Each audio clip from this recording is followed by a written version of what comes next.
Imagine if someone approaches you today and asks you, amidst all the norms and the rules that you have, or with all the laws that you have, which is the main one? What would be your answer? There are so many which we can consider as important. With all the norms and the rules that they had, Jesus is being questioned, which commandment is the first of all? And Jesus doesn't necessarily give one of the 10 commandments, but he gives out the summary of all that is important. Love your God with all your heart, with all your soul, your mind, and your strength. So it is not just intellectually making you love God. It's not just intellectual decision. It's a passionate love where your whole person is involved. And the second, he says, you shall love your neighbor as yourself. So like the first one, some versions would say the second is similar. Love your neighbor as yourself. Now it all speaks about love. How we need to love God and how we need to love one another. Not necessarily the neighbor who lives beside us, but all people.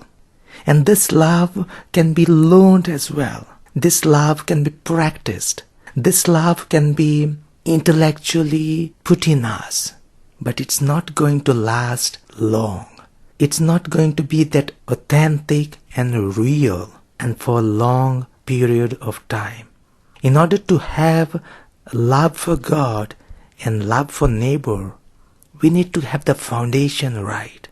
And the foundation is presented in the first reading, where God says, if you have stumbled with your wickedness, with your immoral life, with all the failings, come to me. Return back. He speaks about his love even for sinners. He says, I will heal their disloyalty. I will love them freely and won't be angry. So God is loving. No matter what the worst we have gone through, God is going to still love us. He is ready to accept us back. And that should be the foundation. The crude example which I can give is, see, unless and until we hear the language, we cannot speak it. In order to speak the language, whether it's our own mother tongue, whether it's another learned language, we need to hear it first. We need to hear how it is being spoken, and only then can we speak that language.